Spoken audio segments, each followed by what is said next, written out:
ಮಹಾಗಣಾಧಿಪತಿಯ ನಮಃ. ಶ್ರೀಮಾತ್ರೆ ನಮಃ. ಶ್ರೀ ಲಲಿತಾ ಸಹಸ್ರನಾಮದ ಭಾಷ್ಯದಿಂದ ಇವತ್ತು ದೈತ್ಯ ಶಮನ್ಯೈ ನಮಃ ಬಗ್ಗೆ ಓದ್ತೀನಿ.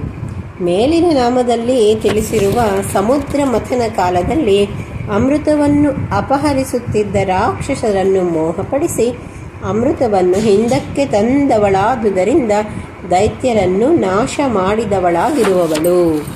ಮುಂದಿನದ್ದು ಸರ್ವಲೋಕ ವಶಂಕರ್ಯೇ ನಮಃ. ಸಮುದ್ರ ಮಥನ ಕಾಲದಲ್ಲಿ ರಾಕ್ಷಸರಿಂದ ಅಮೃತವನ್ನು ಕಿತ್ತುಕೊಂಡು ದೇವತೆಗಳಿಗೆ ಕೊಡಲು ಧರಿಸಿದ ಸರ್ವಲೋಕವನ್ನು ಮೋಹಪಡಿಸುವಂತಹ ಮೋಹಿನಿ ಸ್ವರೂಪಿಣಿಯಾಗಿರುವವಳು. ಮುಂದಿನದ್ದು ಸರ್ವಾರ್ಥದಾತ್ರೆ ನಮಃ.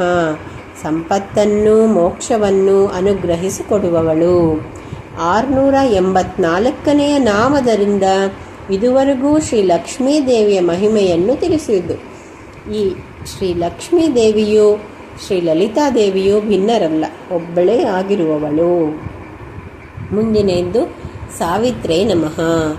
ಜಗತ್ ಸೃಷ್ಟಿಕರ್ತಳು, ಸ್ವಯಂ ಪ್ರಕಾಶವಾದ ಪರಬ್ರಹ್ಮ ಸ್ವರೂಪಿಣಿಯು, ತೇಜಸ್ಸಿಗೆ ಅಧಿದೇವತೆಯಾದ ಸೂರ್ಯ ಶಕ್ತಿ ರೂಪಿಣಿಯು.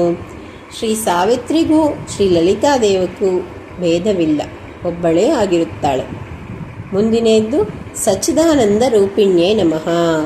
ತೇಜಸ್ಸಿಗೆ ಅಧಿದೇವತೆಯಾಗಿ ಸೂರ್ಯ ರೂಪಿಣಿಯಲ್ಲಿರುವ ಸಾವಿತ್ರಿಯು ಸಚ್ಚಿದಾನಂದ ಸ್ವರೂಪವಾದ ಪರಬ್ರಹ್ಮ ಸ್ವರೂಪಿಣಿಯು. ಸತ್ ಎಂದರೆ ತ್ರಿಕಾಲದಲ್ಲೂ ಯಾವ ಬಾಧೆಯೂ ಇಲ್ಲದೆ ಇರುವಿಕೆ. ಚಿತ್ ಎಂದರೆ ಜ್ಞಾನ ಸ್ವರೂಪ. ಆನಂದವೆಂದರೆ ದುಃಖ ಸಂಪರ್ಕವಿಲ್ಲದ ಸುಖ. ಶ್ರೀಮಾತ್ರೆ ನಮಃ.